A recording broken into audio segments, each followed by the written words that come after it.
Bonsoir et bienvenue dans l'équipe du soir. Ravi de vous retrouver en ce soir de finale de la Coupe de la Ligue entre le Paris Saint-Germain et l'Olympique Lyonnais. On est ensemble jusqu'à minuit et demi avec également le décryptage à la mi-temps de cette rencontre entre le Paris Saint-Germain et Lyon. On compte sur vous. Si votre fidélité, vous avez encore été très nombreux hier et on vous en remercie. Pour parler de cette finale en grande partie, il y a évidemment un casting de choix avec le président à vie de l'équipe du soir, Monsieur Roustan. Bonsoir. Jour de finale, on sort les beaux t-shirts. Magnifique Kanto. Kanto. Voilà, c'est tout. Il n'est pas anglais, c'est l'italien de l'équipe du soir. Faire pareil, mais ça a moins à rendre. Il y a moins d'effet. C'est un autre truc, c'est un autre style. Vous avez d'autres atouts. Mais tu as ton style. C'est ça, on peut dire ça. Ouais. Chacun son style. Et il y en a un qui a son style aussi, toujours très bien habillé, très élégant, mais c'est la boulette quand même. Ça va Jérôme? Il fait quand même des boulettes, mais il est bien habillé. C'était un gardien élégant, mais qui fait des boulettes. Ouais. Mais il y a des gens qui sont peut faire des boulettes et pas élégants. Et ils font pas des boulettes. Tu vois, mais bon voilà. Bonsoir Bertrand, merci. Je suis très triste déjà. Ah bon? Vexé. Ouais. Pourquoi?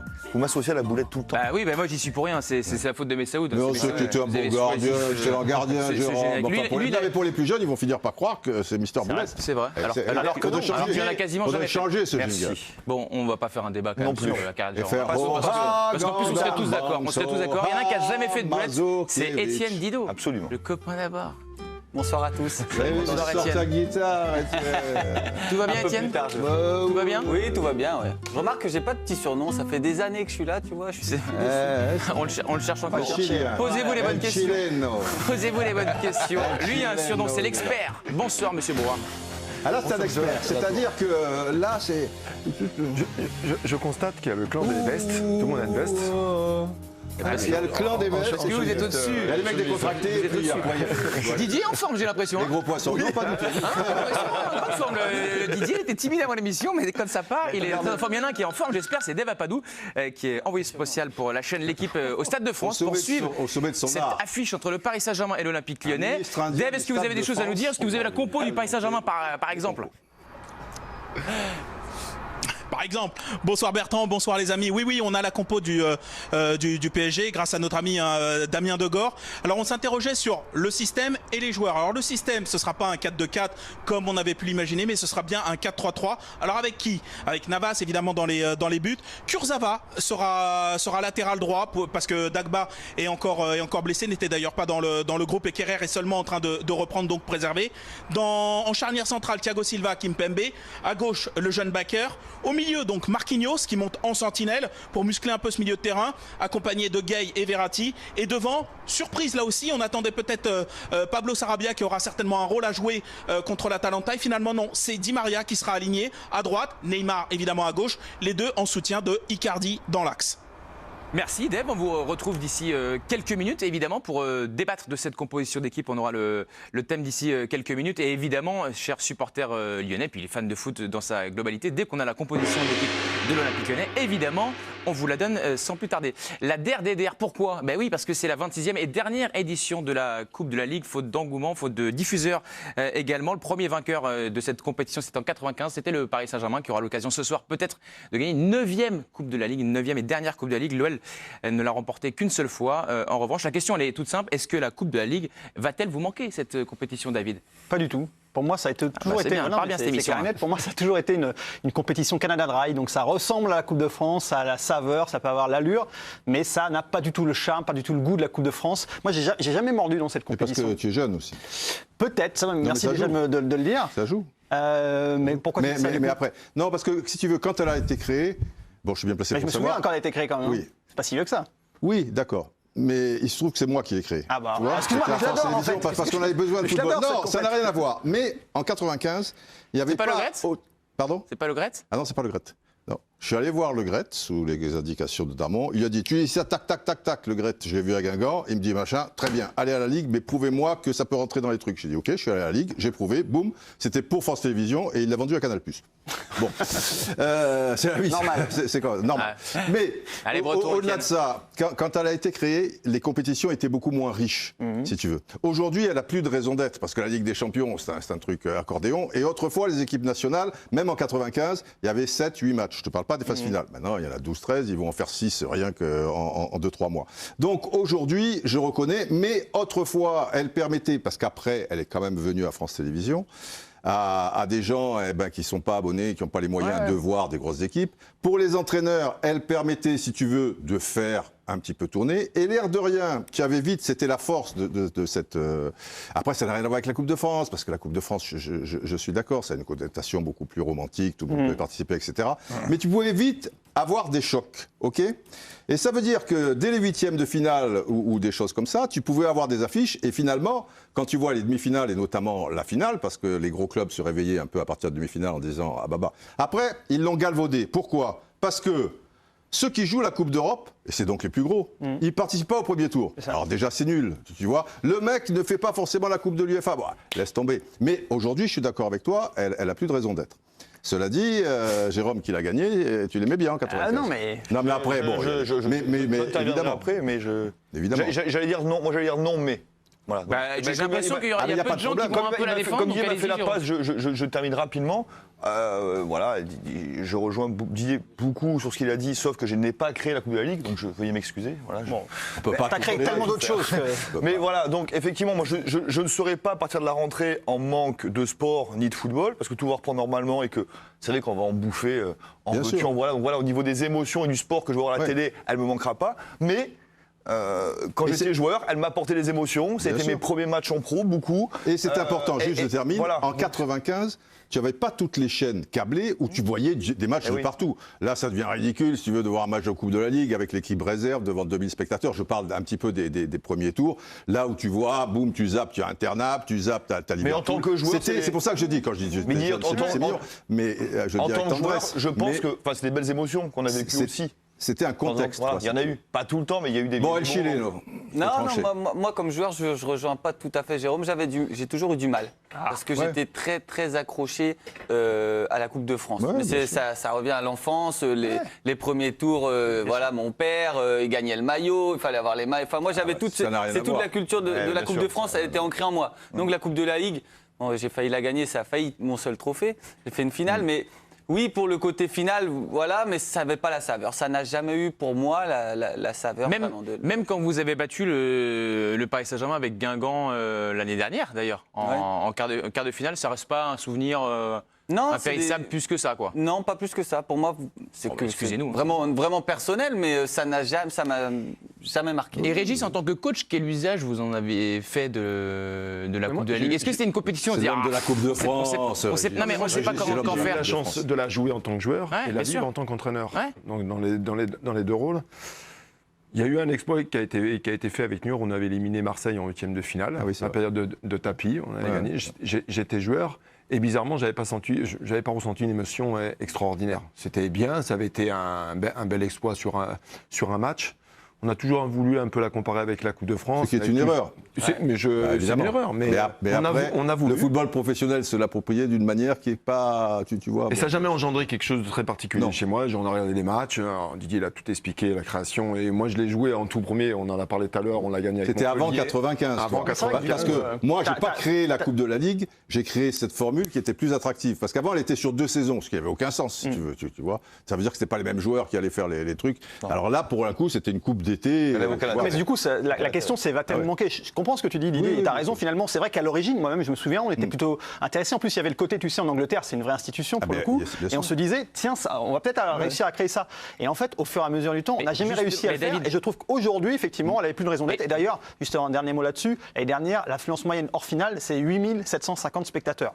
L'affluence, c'est bien. Il y a également les téléspectateurs et on a des chiffres là-dessus qui montrent vraiment l'érosion de l'intérêt des téléspectateurs. Si vous regardez l'audience des finales de Coupe de la Ligue, on part de 2014, on est quasiment à 5 millions.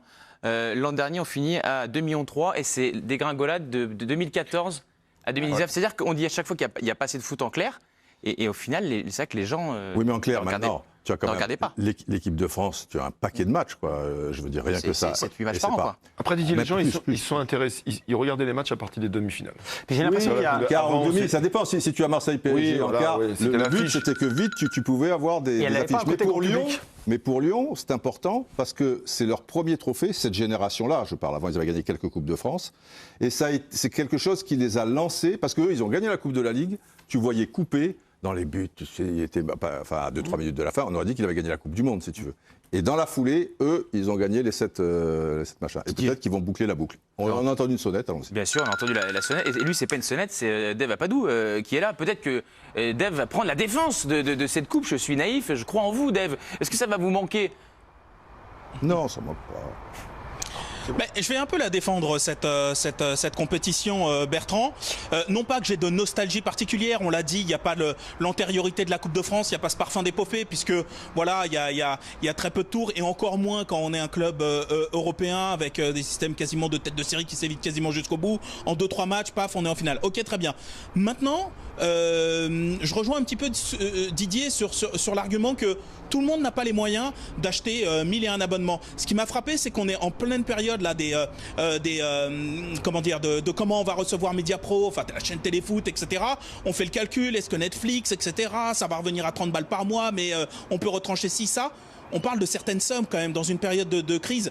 Et finalement, la Coupe de la Ligue, si elle avait une vertu, si on pouvait la retirer, c'était pour permettre à la Ligue 1 éventuellement de repasser à 18 pour avoir un calendrier soutenable. Finalement, la Ligue 1 elle reste à 20, donc il y a un petit peu arnaque sur la marchandise. Donc pourquoi pas avoir conservé la Coupe de la Ligue? Ça permettait encore de voir quelques matchs en clair. Peut-être pas des grands matchs, mais souvent les finales ont été belles.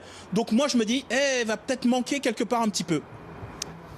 David, vous n'êtes pas convaincu forcément par ce que je pense que ce qui s'est passé, on l'a vu avec l'érosion des audiences téléspectateurs et également dans les stades, c'est que les gens ont eu l'impression peut-être d'avoir affaire à un sous-produit. C'est-à-dire que aujourd'hui, ce que Dave disait, il y a les abonnements, etc. Ce qu'on veut voir, c'est le très haut niveau. C'est la Champions League, c'est les gros matchs de Ligue 1, etc. Oui. Et avoir ce produit qui était un petit peu comme ça, tu avais l'impression de downgradé, qui était pas le premium, je pense que c'est pour ça que les gens... C'était devenu pour les geeks, mais c'était plus grand public. Les entraîneurs ont un petit peu abusé, si tu veux, parce que tu profites pour mettre quelques gars qui sont pas loin de l'équipe première, et puis comme ça tu règles un peu des problèmes psychologiques, tes vestiaires, tout ça. Mais eux, des fois, ils te mettaient au premier tour des équipes qui avaient ni queue ni tête. Mais c'est plus l'époque, ça fait longtemps qu'effectivement qu'elle aurait pu être arrêtée.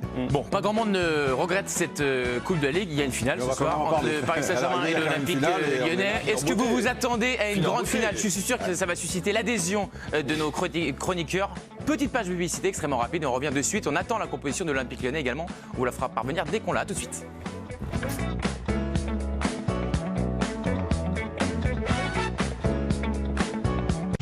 Didier Roustan, président à vie de l'équipe du soir, Étienne Didot, Régis Brouard, David Aiello ainsi que Jérôme Alonso. On va parler effectivement le t-shirt formidable. Bien la réalisation. Tac tac, il est parti, il est revenu. Mais très rapide. Il dorme pas. C'est le Messi de la réalisation. Exactement. Paris Saint-Germain versus Lyon. Effectivement, c'est l'affiche du jour. On a été déçus par la finale vendredi dernier entre le Paris Saint-Germain et Saint-Etienne. Victoire du PSG 1-0, le but de Neymar. Et ce soir, s'affrontent les deux clubs les plus riches de la Ligue 1. Memphis contre Neymar, notamment. Lyon joue une partie de sa saison et Thomas Tuchel a même comparé cette affiche à un match de Ligue des Champions.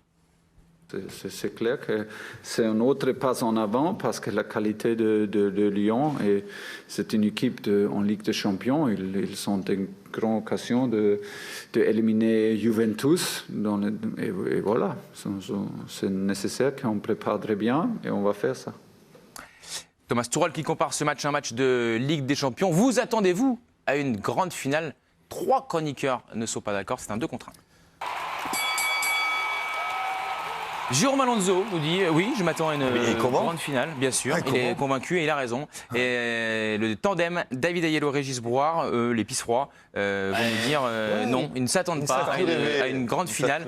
Jérôme, vous préférez débuter ou d'abord je vous laisse sur écoute? Honneur aux jeunes. Très bien. Qui débute chez vous? Régis va commencer. Allez, je vais débuter. L'habillage est prêt? Il va arriver d'une seconde à l'autre, c'est parfait. Allez-y, Régis. Non, pas une grande finale parce que je suis sceptique sur la préparation des deux équipes. J'ai regardé, Lyon a repris l'entraînement de 15 jours de plus que PSG. Ils ont un match de plus de préparation. PSG a joué des matchs de préparation contre des adversaires où il y avait, en dehors de la finale contre Saint-Etienne, où il y avait beaucoup d'agressivité. Donc je suis sceptique sur le rythme du jeu, sur le rythme de l'agressivité.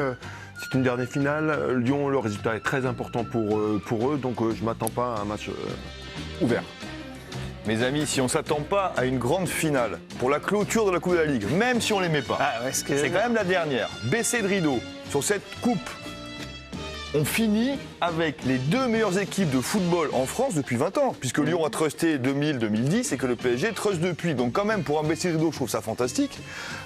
Deuxièmement, le PSG, et tu l'as dit, doit absolument se racheter par rapport à son match moyen de la semaine dernière. Et puis Lyon joue gros aussi. Les gars, Lyon joue gros aussi. Il y a un enjeu énorme pour Lyon. Je vais garder 10 secondes pour après, c'est trop facile. David Fouy, vous aurez 18, merci Régis. Évidemment, après, Jérôme peut nous balancer ses grandes généralités sur ces deux meilleures équipes. Mais là, on n'est pas dans les deux meilleures équipes des 20 dernières années. On est là actuellement, et comme Régis l'a brillamment rappelé, elles ont une préparation physique qui a été extrêmement lourde. Et à ça, je vais quand même ajouter la crainte de la blessure, puisqu'il y a deux gros rendez-vous en Ligue des Champions qui arrivent. Donc moi, je pense qu'au contraire, les équipes vont être à la fois crispées et pas en jambes. Regardez-moi bien, je vous promets une grande finale. Et si ce n'est pas le cas, je m'excuserai devant vous en fin d'émission, platement. À genoux. Mais je vous le garantis, ce sera un très beau match. J'allais dire, tu es un politique, mais le politique s'excuse jamais de machin. C'est ce qui nous différencie. Oui, c'est bien. Voilà. Avant l'arbitrage de Didier, évidemment, vous pouvez voter sur le compte Twitter de l'équipe du soir, #EDS. Vous votez soit pour Jérôme, soit pour le binôme emmené par Régis et David Aiello. L'arbitrage du président, est-ce que vous vous attendez à une grande finale, Didier ? Jérôme, j'espère que le peuple sera avec toi parce que effectivement. Parce que moi non. Parce que toi non. Bah oui. C'était bien amené, Didier. C'est perspicace. Beaucoup. Malgré tout, tu vois, 5000 spectateurs. Moi, je m'attendais, tu vois, je suis comme toi, je suis naïf, je suis un peu ravi de la crèche, tu vois, je suis là, je machin. Allez, des doux rêveurs. On est des rêveurs. Mais le PSG Saint-Etienne m'a tellement déçu. Je ne pensais pas le PSG quand même aussi bas. Après, il y a les événements du match qui ne sont pas terribles, etc. Lyon joue gros. À la limite, ils jouent plus sur ce match que sur l'autre. Enfin, tu vois, ils n'ont peut-être pas l'ambition d'aller très très loin, alors que se qualifier pour une Coupe de l'UEFA. Ils sont frileux déjà à la base. Ils ont un jeu déjà triste à mourir, tu vois. Je serais très étonné que ça soit pétillant. Donc, pour toutes ces raisons-là, je suis pas très optimiste. Donc, David et Régis. Jérôme, vous allez peut-être avoir du soutien en provenance du Stade de France, puisque Dave Apadou est en compagnie d'Hervé Penaud, qui est quand même très souvent hyper enthousiaste. Hervé, est-ce que Dave, Hervé s'attend à une grande finale ? Ouais, bonsoir Hervé. Bonsoir. Même question là que pour le duel. Est-ce qu'il faut s'attendre ce soir à une grande finale entre le PSG et Lyon ? Je crains que non, parce qu'en fait, vous avez quand même une conjonction de faits très importants. Déjà, c'est une finale, et c'est rare les finales qui sont exceptionnelles, parce que c'est souvent tendu, fermé. Et puis, deuxième chose, c'est une compétition qui reprend. Ça fait 4 mois d'arrêt, donc on ne sait pas du tout dans quel état physique les équipes seront. N'oublions pas tous les autres championnats étrangers, on peut au moins se baser là-dessus. C'est toutes les équipes, même le Bayern de Munich, ils ont mis un certain temps avant de retrouver le rythme et de vraiment d'être des machines de guerre. Donc, tout concourt à ce que ce ne soit pas une grande finale. Maintenant, on n'est jamais à l'abri d'une belle surprise. Oui, bien sûr. Le PSG qui prépare aussi son rendez-vous contre l'Atalanta, qui ne peut pas se permettre une grosse contre-performance ce soir. Lyon qui veut être européen via la Coupe de la Ligue. Qui joue le plus gros ce soir entre Paris et Lyon ? Indiscutablement, c'est Lyon. Parce qu'on sait que Paris Saint-Germain, l'échéance capitale, c'est Atalanta. Et puis en plus, après, il y a peut-être possibilité d'aller jusqu'en finale de Ligue des Champions. Quant à Lyon, il y a une seule possibilité pour arriver en Coupe d'Europe l'année prochaine, c'est de passer par la Coupe de la Ligue. S'ils gagnent la Coupe de la Ligue, ils vont dans les tours préliminaires, mais avec un classement qui peut être intéressant, donc rencontrer des équipes largement dans leur corde. Donc aujourd'hui, Lyon joue très très très gros. Parce que je vais être honnête avec vous, allez, je vais dévoiler un truc. Allez. Je ne crois pas qu'ils vont gagner la Ligue des Champions. Vous avez un pronostic ? Et qu'est-ce que vous faites si Lyon gagne la Ligue des Champions ? Il faut s'engager un moment. Je ne sais plus. Pas si serein que ça quand même. Je ne suis pas serein finalement. Voilà. Qu'il fasse attention, Hervé. S'il veut des défis, on peut lui en trouver. On a jusqu'à minuit et demi. Jérôme. Je suis... on est toujours déçu par ses amis de toute façon. Mais mon seul espoir, c'est le peuple. Oui. Il reste le peuple. Si Hervé, le peuple de l'équipe du soir qui va voter. Est-ce que le peuple saura rêver ? Est-ce que le peuple va rêver ? Il y a peut-être Yann qui va vous faire rêver ou pas ? Rêver, je sais pas, mais en tout cas, Jérôme m'a quand même convaincu. Parce que Lyon, quand même, on est depuis des semaines en train de dire que c'est primordial la Coupe d'Europe pour Lyon. Donc Lyon, ce soir, c'est un match capital. C'est le match de la saison pour Lyon. Je pense qu'on est tous d'accord avec ça. Ça, c'est une chose. Mais entre ça, au contraire, il est tellement capital que déjà qu'ils ne sont pas très spectaculaires. J'ai peur, tu vois, qu'ils soient archi fermés. Mais Lyon a été souvent bon dos au mur cette saison. Exactement. Et contre Paris aussi, ils ont su faire des grands matchs. Le PSG a que des matchs moyens disputés avant les grandes compétitions. C'est pour ça qu'ils sont pas bons après en Ligue des Champions. Et ce soir, ils jouent Lyon. Lyon qui doit se qualifier pour une Coupe d'Europe. Le PSG doit préparer un match énorme en Ligue des Champions et passer bientôt. Donc PSG n'a pas le droit à l'erreur non plus. Pour moi, je suis quand même convaincu par Jérôme. Ce que tu viens de décrire, on l'a eu la semaine dernière. Une équipe qui joue bien, c'était Saint-Etienne, qui était motivée, et une équipe qui a les jambes lourdes, c'était Paris. Résultat, la finale n'était pas bonne. Qui joue bien. J'ai une question à vous poser. Saint-Etienne. Qu'est-ce qu'il aurait fallu comme Paris en tout cas sur le coup. Qu'aurait-il fallu comme finale pour que vous soyez Non, c'est un petit peu le contexte. C'est le contexte, d'accord. Voilà. Disons, Lyon est deuxième, si tu veux, ils sont qualifiés en Ligue des Champions, ils le savent, tu vois. Paris jouera un match de Ligue des Champions 3 semaines plus tard, ils ont leur équipe type. Voilà, c'est les conditions qui font que... Là où vous êtes étonnant, et j'exclus donc Jérôme et Étienne, c'est-à-dire que ça fait quand même 4 mois qu'on n'a pas vu de football, on a vu un match, il y a PSG contre Lyon, et vous arrivez à nous dire que bon... Mais on t'a argumenté aussi, on t'a expliqué. Bien sûr, j'ai bien compris, mais c'est... On espère que ça va. C'est pas l'affiche. Il y a des équipes qui t'assurent un spectacle. Hein. Il y a quand même une préparation, il y a des entraînements, il y a...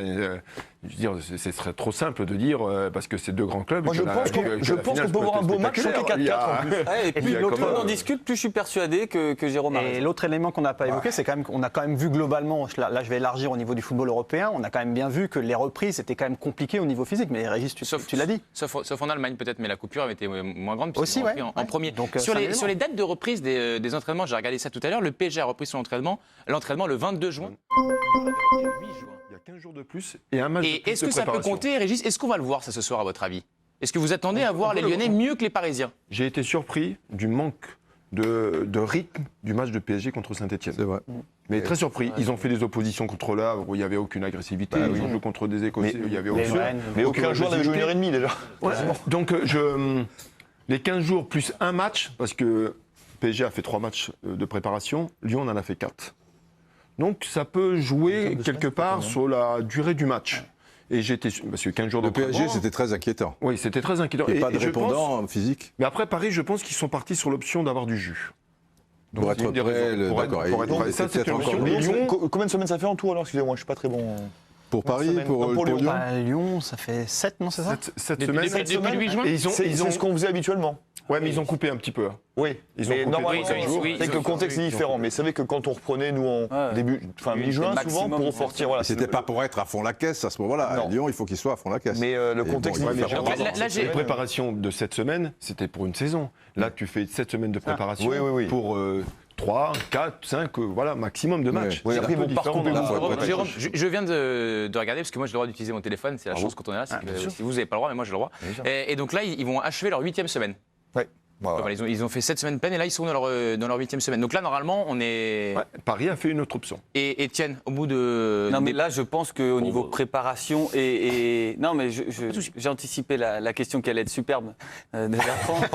J'en ai une par émission qui est bonne en général. Et là vous me l'avez devancé, c'est bon, je suis mort. Jusqu'à minuit et demi, j'en ai plus une de bonne. Tout va taper à côté. Non je plaisante, mais je pense qu'on est tous dans le flou sur leur état. Enfin c'est hyper difficile. Et c'est pour ça aussi que ça peut être compliqué physiquement pour Paris, que les espaces peuvent se créer, qu'il peut y avoir des buts. C'est vrai qu'on a été déçus, alors on reste peut-être là-dessus sur la dernière finale qu'on a vue, mais ça peut créer un déséquilibre chez une des 2 équipes et laisser des espaces. Et on va écouter Rudy Garcia, l'entraîneur lyonnais. Il était hier en conférence de presse et lui, il vient avec de grosses ambitions. En tout cas, il n'a pas le même discours que Claude Puel la semaine passée. Ce qu'il faut, c'est pas rivaliser sur 60 minutes ou sur une période, mais rivaliser sur 95 minutes, voire 120, voire plus, puisque c'est une finale, il peut y avoir des prolongations et des tirs au but, donc il faut se préparer à tout. McDo, tu fais un nuggets. Non mais Jérôme, allez-y, Rudy Garcia parle, on parle de McDo. Vous êtes chez vous, vous êtes sur votre canapé. J'ai déjà faim, Bertrand. Vous avez faim, vous avez toujours faim, mais ça, les Elle est ouverte la cantine? Non, la cantine, elle n'est pas ouverte. On va crever. Non, mais il y a des choses qui ont été prévues, Didier, ne vous inquiétez pas, on s'occupe de vous. Moi, je suis comme les enfants. Ne vous inquiétez pas, vous n'aurez aucune raison d'être mauvais à la mi-temps et après le match, qui vous arrive jamais d'ailleurs. C'est très désagréable. Mais plus que d'habitude. Ah, bien sûr. Non, par rapport au discours de Rudy Garcia, bon, il est ambitieux, mais c'est logique. Enfin, il fait pas profil bas. Il est raisonnablement ambitieux, je trouve. Voilà, parce qu'effectivement, je suis persuadé. Alors, on débat depuis tout à l'heure sur la qualité du match, hein, mais sur les ambitions lyonnaises, mais pour le coup, ce soir, elles sont parfaitement légitimes parce qu'ils ont la télé comme nous, ils ont vu les matchs comme nous, ils ont vu la préparation comme nous, ils ont vu que ce PSG-là était prenable, quoi qu'il arrive, et dans le contexte actuel encore plus. Quoi qu'on dise, Mbappé n'est pas là. Mbappé n'est pas là. Donc c'est quand même pas une équipe avec Mbappé, sans Mbappé. Quand même, je trouve le discours de Rudy Garcia parfaitement raisonnable et ambitieux de manière. Ah non, mais il est obligé. Parce que là, il n'est pas dans un match championnat, tu vois, où, comme beaucoup d'entraîneurs, tu te dis, si après j'en prends 5, j'ai l'air fin. Et pour le coup, il a le droit de le penser, là. Et l'ambition, elle vient aussi également de l'enjeu. On l'a quand même dit, l'enjeu pour Lyon ce soir, il est quand même énorme. Et du coup, d'ailleurs, parce que là, on a parlé en rythme de semaine, mais je vais parler sous contrôle de Régis, tu as le nombre de semaines, mais il y a également ce que tu as mis dans les entraînements. C'est-à-dire que tu peux t'entraîner cette semaine et te dire, on va mettre énormément d'intensité, ou t'entraîner moins longtemps et changer également l'intensité. Donc, je pense que Lyon, quand même, s'est programmé quelque part pour arriver à ce rendez-vous-là, parce que c'était effectivement le plus important pour eux. Paris, je pense que, évidemment, que ces matchs-là, c'est pas des matchs amicaux, mais c'est un petit peu plus tard, donc ça peut jouer également. Oui, tout le match retour pour l'Olympique Lyonnais face à la Juventus. La différence des 15 jours en préparation, c'est que Lyon a fait un petit travail ou un travail aérobie, c'est-à-dire qu'il y a eu la course de fait sur des distances un petit peu plus importantes. Et je pense que Paris, en ayant pris un petit peu plus tard, ils n'ont pas pu se faire ce travail aérobie. Donc le travail aérobie, c'est la durée du match, d'avoir le coffre pour pouvoir jouer. Donc c'est ça qui m'inquiète. Alors effectivement, par contre, l'enjeu du match, c'est un match hyper important pour Lyon. Je pense qu'il peut y avoir pas une surprise, mais Lyon a plus de chances peut-être de gagner cette finale que si Paris... Quand temps normal, mais ça c'est sûr. Et Lyon qui a toujours été en Coupe d'Europe, la dernière fois c'était en saison 97-98, donc ça remonte vraiment à très longtemps. Etienne, on a parlé beaucoup là du physique. Est-ce que d'un point de vue technique, avec cette aussi longue interruption, on perd aussi en technique? Est-ce qu'on met du temps à revenir au même niveau? Enfin, ça vous est jamais arrivé par définition, parce que c'est la première fois que ça arrive, mais quel est votre avis par rapport à ça? Je sais pas, quand on n'est pas bien physiquement, on n'est pas bon techniquement. Donc effectivement, si les joueurs sont courts, notamment Paris qui a repris un petit peu plus tard, s'ils commencent à puiser dans leurs réserves, techniquement ça va être moins juste. Ça c'est sûr et certain que c'est plus compliqué quand on n'est pas bien physiquement, la technique ne suit pas. Et il y a un paramètre dont on n'a pas encore parlé, mais on va le faire, c'est la température. Vous n'êtes pas sans savoir, chers téléspectateurs, qu'il fait très chaud partout en France et notamment à Paris. On était sur du, je vais vous dire comment il fait. Quasi 40 aujourd'hui. Voilà, et là il fait encore 32 visiblement à Paris. Est-ce que ça, Régis, est-ce que vous attendez une grande finale? Est-ce que la chaleur, ça peut être un paramètre aussi, un élément de réponse? Ça peut être évoqué dans la préparation de match. Dans le contenu du match, les prolongations, pas prolongations. Après, à 21h, c'est encore jouable. La température va baisser un peu. À mes yeux, c'est pas encore un élément qui va dépasser c'est pas un élément important pour moi. C'est vrai? Et c'est moins vrai en plus. D'accord. Je le perçois pas comme ça. Okay. C'est moins vrai en plus maintenant avec les 5 changements, même 6, 5 plus 1, puisqu'on en a droit à un 6e au cours de la prolongation. Donc c'est vrai qu'avant, tu arrivais souvent, même avec 3 changements, tu voyais les joueurs sur la fin de match, ils pouvaient être quand même un peu carbonisés. Là, avec 5 changements, tu peux quand même voir venir. Moi, je trouve que ça peut jouer un petit peu, parce que comme ils vont peut-être être juste physiquement, avec la chaleur en plus, mais c'est vrai qu'il y a les changements, j'y ai pas pensé. Mais quand tu puises et que tu prends un coup de bambou avec la chaleur, c'est... Et tu sais qu'il y a 5 changements, ça te fait 50% pratiquement de l'équipe. C'est énorme, 50%. Les changements font la différence. Pour le coup, c'est vraiment un changement, je trouve, du règlement qui change presque la physionomie des matchs, quoi. C'est-à-dire que... ça change le foot. Ouais, ça change le foot même. Et puis, ça va changer beaucoup de choses. Ça, on aura l'occasion de parler. Et Rudy Garcia, il a été interrogé hier aussi sur la chaleur. Voilà son avis. Mais oui, c'est un élément important parce que ce sont des températures très très élevées et que les organismes peuvent souffrir à un certain moment du match, voire à la fin. Et comme pour nous et le Paris Saint-Germain, ce sont les premiers matchs de compétition, le premier pour nous, le deuxième pour eux, les organismes sont plus tellement habitués à les puiser au fond d'eux-mêmes sur de la compétition et des 90 minutes, voire plus. Rudy Garcia, donc, qui s'exprime sur la chaleur. Est-ce que, paradoxalement, ces changements, ça peut pas être un avantage pour l'Olympique Lyonnais parce qu'on a parlé des blessés. Il faudrait voir les bancs.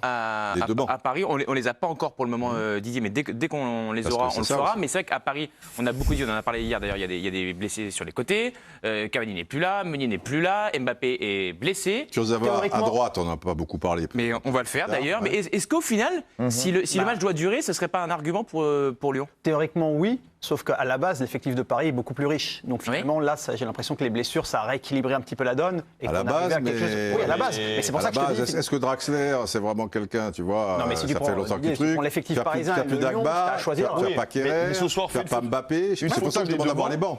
Tu vois. Fais une photo des deux bancs ce soir. Mais c'est pour ça que je te dis, ça a rééquilibré. Tu vas être étonné. Tu vas voir. Tu vas voir, il y aura un match. S'il y a un avantage pour un club, je pense que ce serait plus un avantage pour Lyon, par exemple, s'il y avait des prolongations ce soir. Bien sûr, je suis d'accord. d'accord. Leur préparation, vu le banc, oui. Alors, les bancs. Bon, du Paris Saint-Germain, Rico, Diallo, Kurzawa maintenant, parce que Kurzawa, il est titulaire, il joue arrière droit ce soir. Mbesso, Draxler, Gay, il joue aussi. Ouais, donc en fait, c'est la composition. Oubliez pas. Il y a Herrera et Paredes. Herrera et Paredes qui seront sur le banc tous les deux, puisqu'ils ne sont pas titulaires. Et devant, de toute façon, vous avez quoi? Vous avez Choupo-Moting au Paris Saint-Germain, Draxler, Sarabia. Kalimundo, le jeune là, qui est intégré. Bon, c'est pas si mal quand même. Non, alors on n'a pas parce qu'après, ils ont les milieux de terrain. Marquinhos, s'il y a un problème avec un défense, peut redescendre. Tu mets un milieu de terrain. Herrera peut derrière. Tu as Sarabia. Bon. Non, on n'est pas en train de dire que le banc du PSG est catastrophique. On est en train de dire que ce soir, avec tous les blessés qu'il y a, ça c'est l'avantage du banc. Il n'est pas forcément côté PSG, loin de là. Et d'ailleurs, messieurs, une info en temps réel. L'OL TV annonce un doute sur Cyprien Tataruzanu. Possiblement touché au dos. Donc, si c'était amené à se confirmer, ce serait Anthony Lopez qui est normalement le gardien titulaire qui ne joue pas la Coupe de la Ligue puisque c'est Tataruzanu qui la dispute depuis le début de la saison. Et est-ce que ce serait un mal pour un bien pour Lyon? On peut le dire, on ne souhaite évidemment aucun mal au gardien roumain. Chacun son opinion, mais moi je trouve que Anthony Lopez est un nettement meilleur gardien que Tataruzanu, mais ça n'engage que moi. Je trouve qu'il y a une vraie classe d'écart. Comment ça se passe quand c'est au dernier moment, et c'est quand même un poste particulier, gardien de but, tu vois? Donc là, tu es remplaçant, tu sais que bon, c'est Tataruzanu, là, a priori, tu es un peu moins dans ton match quand même, et que là, d'un coup, toi, tu as pu le vivre, ça. Ça m'est arrivé une paire de fois. Voilà. En fait, paradoxalement, les gardiens, déjà à la base, on a un cerveau pas comme les autres. Donc c'est vrai. Quand t'as pas de cerveau, du coup, quand t'as pas de cerveau, ça aide. Vous êtes un esprit brillant, Jérôme. Moi, je suis toujours la preuve des cerveaux. Et donc, c'était pas un handicap. C'est vrai que ça secoue un petit peu. T'as 5-6 minutes. En fin de compte, tu retrouves des sensations. T'as le ventre qui se resserre un petit peu. C'est tout ce qu'on aime bien et que t'as pas quand t'es remplaçant, que tu le sais.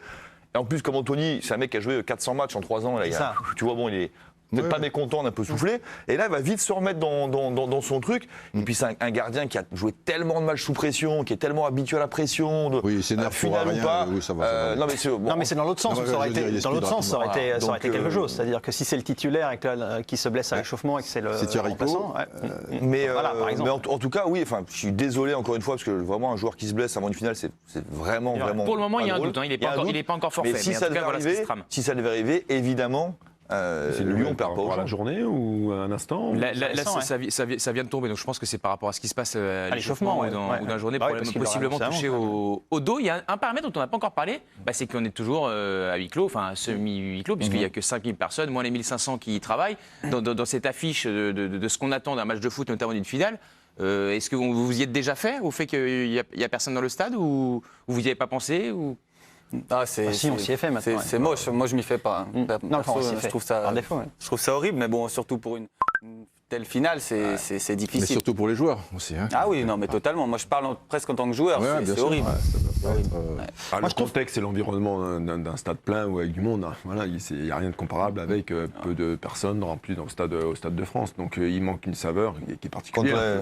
Les débats pour la finale, quand on m'a dit que tu vas être contre les deux champions, là, le seul argument que je voulais vous rejoindre, c'était effectivement que ces matchs-là, quand tu les joues et quand on est joueur, tes forces, elles sont tellement décuplées. Quand tu as du monde, quand tu as tes copes au Stade de France, ça t'arrive, ta tribune entière, là, tu vas te bouffer devant eux, machin. Ça t'envoie tellement d'énergie et d'ondes et de force. Et effectivement, c'est la seule chose qui me faisait pencher pour eux. Est-ce qu'ils vont arriver à. Mais est-ce que le peuple t'a donné raison pour une belle finale? Eh bien, justement, Didier, vous faites bien. Jérôme, là, c'est l'heure fatidique. Ouais. Est-ce que vous avez gagné ou pas face à Régis et David? Arrête-toi. Le peuple là, pour le coup, l'attente monte. Le peuple est déroutant. Le peuple de l'équipe du soir est pas mal, Ouais, mais ça reste une défaite. C'est pas mal. Mais vous devriez faire du rugby. C'est une défaite encourageante. Jérôme, si t'aimes bien perdre 2-1, moi, il n'y a pas de problème. Je pensais que t'étais un sportif de haut niveau. C'est le concept des défaites encourageantes. Il est content, il a perdu, mais il est content. Non, en tout cas, vous avez été remarquable, Jérôme. Franchement, merci beaucoup. C'est l'heure du zapping. Il est 20h passé de 2 minutes. Il est préparé par Thomas Goncalves.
My left stroke just went viral. Right stroke put a baby in a spiral. Soprano C, we like to keep it on the high note. Oh yeah!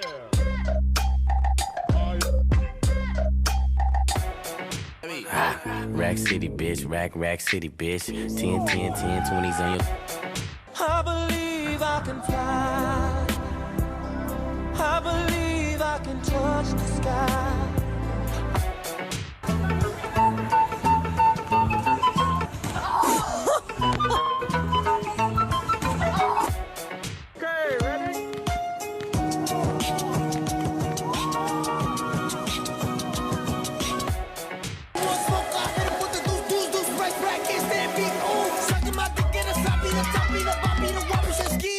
She open the molly, I'm open them shotties, I'm catching the body, she all in the blue.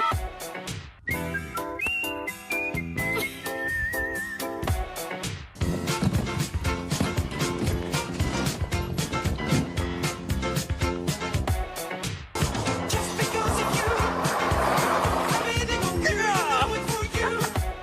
What the start is that? Oh, you touch my tra-la-la. My ding-ding-dong. Merci à Thomas Goncalves pour son zapping. On va parler de cette information d'ici quelques minutes dans le JT Express, mais je vous la donne en bref. 5 cas de joueurs testés positifs au coronavirus au Racing Club de Strasbourg. Ça commence à faire beaucoup dans tous les clubs. Et donc on souhaite évidemment bon courage à tous les joueurs qui doivent lutter contre ce satané virus. C'est l'heure de saluer Vincent Delzesco pour le Mercato Express. Bonsoir Vincent. Bonsoir Bertrand, bonsoir à toute l'équipe. Allez, ça y est, c'est officiel. Victor Osimhen est enfin un joueur du Napoli. J'ai l'impression que ça fait des semaines qu'on en parle. Oui, effectivement, ça y est, enfin c'est le cas. L'attaquant nigérien. Une très bonne saison sous le maillot lillois qui devient donc la plus grosse vente de l'histoire du LOSC. 81 millions d'euros déboursés pour s'attacher les services de l'attaquant de 21 ans. Dans le deal, le LOSC qui a recruté 4 joueurs du Napoli, Carnesis, le gardien, ainsi que 3 autres jeunes, Claudio Manzi, Ciro Palmieri et Luigi Ligori. Lille qui paiera 20 millions d'euros.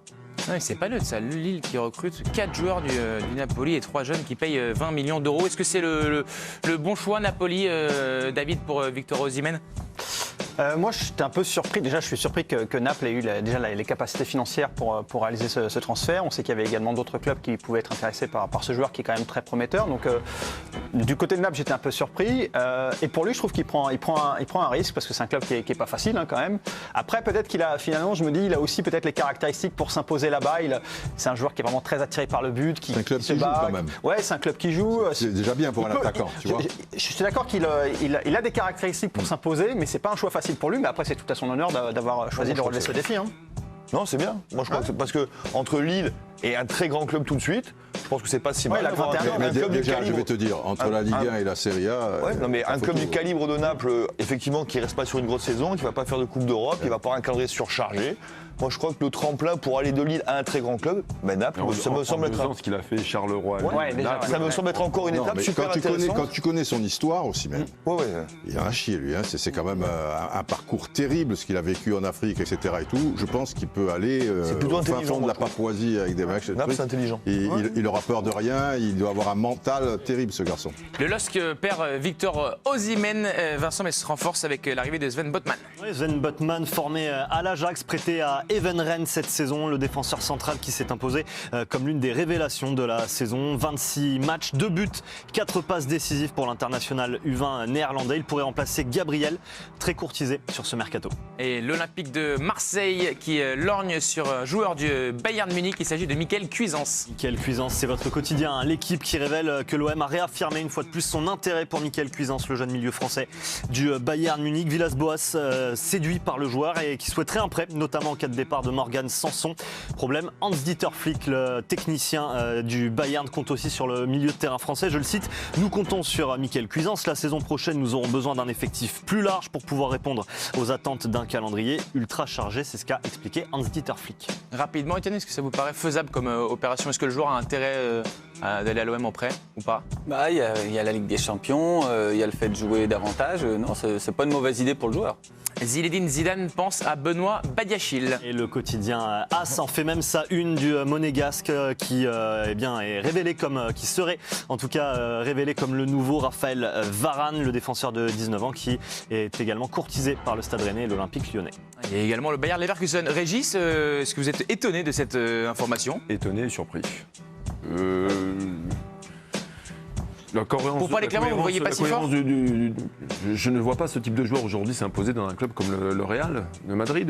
Il a fait une saison plus que correcte, mais il n'y a rien d'extraordinaire. Alors est-ce que Varane va partir? On le voit avec Monaco, qui a toujours des difficultés. Il est très très jeune, peut-être au contact. 19 ans. Et puis eux, ils le voient différemment, parce que c'est à 19 ans, tu vois, c'est l'avenir. Ça fait un petit bout de temps qu'il est là. Sans doute, s'ils ont des vues sur lui, ils ont une autre vision de la chose. Tu vois, mais pour nous, comme ça, voir des matchs de Monaco... Un brûle pour point. Antonio Conte aurait fait de Tanguy Ndombele sa priorité pour le mercato d'été. Oui, c'est une information du journaliste italien Gianluca Di Marzio qui nous rapporte que des contacts auraient été noués entre les Nerazzurri et l'entourage de Tanguy Ndombele. Ndombele en difficulté à Tottenham qui entretiendrait des rapports un petit peu compliqués avec José Mourinho, la recrue la plus chère des Spurs qui pourrait donc déjà quitter le club londonien un an seulement après son arrivée. Merci Vincent, on se retrouve d'ici quelques minutes pour le JT Express. Petite page de publicité très rapidement, si on va revenir pour parler des compositions d'équipe et confirmation de ce que disaient nos confrères d'OL Télé. Ce sera Antonio Lopez qui sera dans les cages de l'Olympique Lyonnais puisque Cyprien Tataruzano est touché au dos. On en reparle d'ici quelques instants. Restez avec nous, on est là jusqu'à minuit et demi même.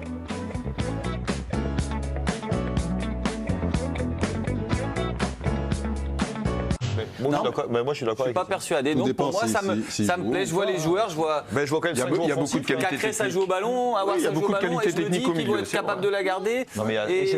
Il y a 5 joueurs qui aiment jouer vraiment là. Et justement, je pense que notamment sur les phases de compte, ça peut aller super vite. Je pense que ça peut aller chercher les comptes. Ça peut être un très beau match. D'où le super match. Oui, ça peut être une grande finale. Vous l'aviez dit, Jérôme, mais vous étiez une finale magnifique. Même si vous n'avez pas convaincu tous les téléspectateurs, ça va être l'heure du JT Express. On vous montrera d'ailleurs les images de l'Olympique de Marseille qui s'est incliné 1-0 face au Bayern Munich avec Vincent Delzesco. On va commencer ce JT Express, Vincent, par la mauvaise nouvelle à Strasbourg avec 5 nouveaux cas de joueurs atteints du coronavirus. Ouais, c'est une information qui nous est parvenue il y a quelques instants de la part du Racing Club de Strasbourg qui a donc annoncé que 5 joueurs pro ont été testés positifs au coronavirus. Les joueurs ont été immédiatement isolés et mis en quatorzaine. Le match amical qui était prévu demain face à Nancy a bien évidemment été annulé. Ça fait quand même beaucoup de mauvaises nouvelles, beaucoup de cas de joueurs de Ligue 1 atteints du coronavirus. Est-ce qu'il y a matière à s'inquiéter, Régis, pour la saison qui doit commencer le 23 août prochain? Ça commence à devenir inquiétant parce que tous les jours, on a des nouvelles de clubs différents, que ce soit la Ligue 1 ou la Ligue 2, avec des cas positifs. On peut s'interroger. Je veux dire, il va y avoir des doutes, il va y avoir des questions qui vont se poser. On autorise les 5000 personnes dans le stade aussi. J'ai vu dans l'actualité qu'il y avait 12 000 personnes au Puy du Fou. Donc, à un moment aussi... Comme son nom l'indique... J'ai du mal à comprendre. Ce qui était interdit, et depuis, c'était revu à la baisse. Mais effectivement, ça a existé. Pour moi, c'est clair qu'il faut s'attendre à une saison pénible, voire catastrophique. C'est impossible, tant qu'il n'y a pas un vaccin, comme on dit, etc. Mais tant qu'on est comme ça un peu laissé en liberté, ils peuvent faire tous les tests qu'ils veulent. Mais le lendemain, ils peuvent le choper. Donc ça va être très compliqué. Et pourtant, ça a bien marché 3 mois durant, dans les 4 championnats majeurs, où il y a eu peut-être un match décalé ou quelque chose comme ça. Donc ça reste un grand mystère. Thomas Tuchel et Rudy Garcia pourront effectuer jusqu'à 6 changements, Vincent. C'était déjà le cas lors de la finale de la Coupe de France. Ça l'est à nouveau ce soir, les 2 coachs qui pourront changer 5 joueurs dans le temps réglementaire et un joueur supplémentaire en cas de prolongation. La nouvelle règle appliquée donc ce soir pour la finale de la Coupe de la Ligue. Régis, est-ce que le technicien s'en félicite ou déplore qu'on est en train de tuer le football ? Je déplore, ça tue le foot. Ça veut dire que, je ne veux pas dire que vous mettez en difficulté les entraîneurs, mais il y a des choix qui sont faits. Vous pouvez les réajuster sur les 3 qui étaient prévus. Donc ça veut dire que si vous réajustez beaucoup de choses au bout d'une demi-heure de jeu, parce que vous avez possibilité de le faire, je trouve que ça perd de la saveur dans votre travail. Donc moi je ne partage pas cette nouvelle règle. Quoi qu'on dise, ça avantagera les gros clubs, parce que j'ai lu quelque part des gens qui commençaient à dire, des spécialistes, ça va finalement avantager les petits clubs. Analyses, Pourquoi ? études, Parce que déjà, les meilleurs joueurs sont concentrés sur 10% des équipes, alors qu'autrefois, c'était sur 80%, etc. Bon, il y a ça. Mais ça veut dire que si tu es un très bon joueur, quand même, etc., mais qu'on te dit, tu vas être le 17e joueur au Real, toi, joueur de carrière, tu vas quand même aller peut-être chez le 6e espagnol ou Séville ou des choses comme ça. Mais là, si tu as droit à 5 remplaçants, si tu es 17e homme, potentiellement, tu comprends ? Donc, tous ces bons joueurs, ils vont ratisser, ils vont aussi les prendre. Et quelque part, l'écart, il va se creuser. Et ils auront des bancs d'acier, parce que là, les bancs, ils feront franchement la différence. Et voilà, c'est comme ça. Hein. Justement, Didier, la LFP qui valide les remplacements championnat pour la saison prochaine. C'est du temporaire qui est définitif. Ligue 1 et Ligue 2 aussi, également, c'était dans l'air du temps. C'est désormais officiel, le conseil d'administration de la LFP qui a décidé d'autoriser les 5 remplacements au cours d'un match de Ligue 1 et de Ligue 2. Et ce, dès la saison à venir. Il pourra donc y avoir jusqu'à 20 joueurs sur une feuille de match de Ligue 1, 18 pour les feuilles de match de Ligue 2. Et puis pour nous, en tant que téléspectateurs, au niveau des coupures, ça va être parfait. Là. Ouais. Ça va être, déjà qu'on s'emmerde un match sur 2. Alors tout à fait précis, c'est 3 coupures maximum, Jérôme. Ouais. Ils ne peuvent pas faire un. Mais il n'empêche que tu vas avoir des arrêts de jeu de 7, 8, 9 minutes et que bien souvent, notamment en France, ils n'en tiennent pas compte. Tu vois, là où il faudrait 7, ils en mettent 2, 3. Enfin, c'est pas comme ça. Vincent, la défaite de l'Olympique de Marseille face au Bayern Munich, j'en parlais il y a un instant. 4e match de préparation pour André Villas-Boas et ses hommes, et défaite effectivement sur le score d'1-0. Vous le voyez, 19e minute de jeu. Gnabry qui emmène Álvaro González et Jordan Amavi à l'entrée de la surface de réparation. La feinte de frappe qui élimine l'Espagnol et le pied gauche pour tromper Steve Mandanda. 1-0 pour le Bayern face à l'OM en match de préparation. C'était il y a une semaine la blessure de Kylian Mbappé sur attaque de Loïc Perrin, et le papa n'est pas rancunier. Non, même plutôt classe d'ailleurs le clan Mbappé, où Wilfried Mbappé, le père de Kylian, qui a envoyé un petit SMS à Bernard Cayazo, le président du conseil de surveillance de l'AS Saint-Etienne. Je le cite: « Aucun membre de ma famille n'en veut à monsieur Perrin. C'est juste un malheureux accident d'une personne exemplaire tout au long de sa carrière. Merci de le féliciter pour tout ce qu'il a accompli. Nous sommes aussi peinés que cela se termine ainsi pour lui, mais nous gardons le meilleur sans rancune du côté du clan Mbappé. » Super classe. Classe. Ah oui, c'est très bien. En un mot, tout à leur honneur, et c'est vrai que c'est tombé sur Perrin, qui est pas un joueur violent et qui est effectivement une personne de grande qualité, mais c'est bien de réagir comme ça. Des passeports sanitaires pour permettre le retour des supporters en Première Ligue. C'est une idée qui germe du côté de l'Angleterre. Il s'agit simplement, je cite, d'une application qui vérifierait tous les symptômes et les autres facteurs caractéristiques du Covid-19. Le retour des supporters en Angleterre dans les stades qui est une priorité. Leur absence représente un impact financier significatif pour les clubs ainsi que pour leur ville et les communautés. C'est ce qu'a justifié Richard Masters, le chef exécutif de la Première Ligue. World Rugby impose son calendrier international. Avec 6 rencontres à disputer pour le 15 de France cet automne, c'est désormais officiel. Ce sera entre le 24 octobre et le 5 décembre. Ça fait une belle lucarne. C'est la période de mise à disposition obligatoire des internationaux qui a été rallongée par le World Rugby pour permettre, dans les faits, aux fédérations de renflouer des caisses, on le sait, vidées par la crise sanitaire. Un changement qui, vous vous en doutez, ne plaît pas à tout le monde, notamment à Jackie Lorenzetti. Nos joueurs deviendront quasiment à mi-temps ceux de l'équipe de France, alors que nous, les clubs, les payons intégralement. Il y a une injustice sportive et financière dont on s'en serait bien passé dans cette période. C'est ce que regrette le président du Racing 92. Et Rudy Gobert, c'est du basket décisif pour son retour en NBA. Et rappelez-vous, il était considéré comme celui qui a causé l'arrêt de la saison NBA. C'était le 11 mars dernier. Eh bien, il a offert la victoire au Jazz pour cette reprise de la NBA. 14 points, 12 rebonds, 3 contres pour participer à la victoire de Utah, 106-104. C'était face aux Pelicans de New Orleans. Il a d'abord été le premier joueur à scorer sur ce restart de la NBA. C'est presque un symbole. Et puis, il a surtout inscrit les 2 derniers points du match grâce à la faute qu'il a provoquée et aux 2 lancers francs qu'il s'est chargé de réussir à 6 secondes de la fin de la rencontre. Bon retour pour Rudy Gobert, lui qui avait été décrié. Bravo à lui. Du cyclisme, à présent, c'est diffusé sur la chaîne L'Équipe cette semaine, le Tour de Burgos. C'est Sam Bennett qui rafle la 4e étape. Ouais, l'Irlandais de la Deceuninck Quick Step qui a profité, vous allez le voir, d'une chute de Jacopo Guarnieri sous la flamme rouge pour aller s'imposer en solitaire. Là voilà la chute de Guarnieri sous la flamme rouge. Il s'impose devant le Français Arnaud Démare ainsi que Giacomo Nizzolo. 3e victoire d'étape cette saison pour Sam Bennett. Sa première sur ce Tour de Burgos, dominé au général par Remco Evenepoel avec 18 secondes d'avance sur George Bennett et 32 secondes d'avance sur l'Espagnol Mikel Landa. Il y a une course extrêmement spectaculaire, c'est le Strade Bianche, Vincent. Ouais, absolument. Place enfin aux classiques italiennes. Dès demain, à suivre, 14h30 sur la chaîne L'Équipe. On y retrouve notre envoyée spéciale Claire Bricogne. Claire, il y a un homme, bonsoir, que l'on attend avec impatience sur ces stradés. C'est évidemment Julian Alaphilippe. Est-ce qu'on peut croire en une nouvelle victoire du Français demain ?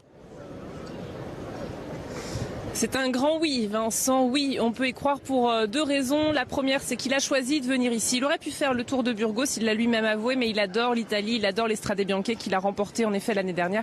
Et Milan-San Remo, il sera là également le week-end prochain. La deuxième, c'est que c'est vrai que son début de saison était en demi-teinte, peut-être même pas du tout positif, et que le confinement a l'air de lui avoir fait le plus grand bien aux Français. Donc oui, on peut croire aux Français. Mais attention, parce que la concurrence est sérieuse quand même. Vincenzo Nibali est là, Mathieu Van Der Poel, le champion du monde de cyclocross. Et croyez-moi, demain ce sera très utile. Et là également Peter Sagan aussi. Peter Sagan qui depuis 2013 a fait toutes les éditions des Strade Bianche sauf l'année dernière. Et à chaque fois qu'il est venu, il a dit si je m'impose pas, c'est pas grave, rendez-vous l'année prochaine. On peut donc bien sûr prêter un œil très attentif à Peter Sagan. Mais attention à l'armada belge derrière. Il y a Philippe Gilbert, il y a des spécialistes de classique également. Oliver Naesen notamment, Greg Van Avermaet aussi qui ne vient pas sans ambition. Et Wout van Aert qui s'est déjà... qui ne s'est pas encore imposé, mais qui a fait 2 fois 3e ici, en tout cas sur cette place de Sienne. D'ailleurs, Vincent, petit mot pour terminer, vous la voyez derrière moi, elle va être vide demain, cette place d'El Campo, parce qu'elle sera interdite au public et quasiment aux journalistes également. Ce sera une ambiance vraiment particulière pour les conditions sanitaires qu'on connaît. Merci Claire Bricogne, bonne soirée à Sienne et on vous retrouve demain évidemment et je vous conseille vraiment de regarder cette épreuve qui est une des plus spectaculaires du calendrier cycliste. Le parcours du Giro 2020 a été dévoilé, Vincent. Le nouveau parcours du Giro a été dévoilé. Nouveau pourquoi ? Eh bien parce que le grand départ a été transféré de la Hongrie à la Sicile avec quelques nouveautés. Donc la Sicile qui accueillera les 4 premiers jours de course avec une arrivée au sommet de l'Etna. La 6e étape qui terminera sur un sprint à Matera. Et la 9e étape modifiée également qui fera la part belle aux grimpeurs avec un finish sur la montée de Roccaraso dans les Abruzzes. L'intégralité du Giro qui sera évidemment à suivre sur la chaîne L'Équipe. Et en tennis, Benoît Paire revient sur sa décision concernant l'US Open. Qu'est-ce qu'il dit, Benoît Paire ? Le tennisman, rappelez-vous, français, au début du mois, il refusait d'y aller, disputer le tournoi américain à cause de la crise sanitaire aux États-Unis. Eh bien, il est finalement revenu un petit peu sur sa décision. Si tout est mis en place pour qu'on joue en sécurité, oui, je disputerai l'US Open. Rassurant, Benoît Paire.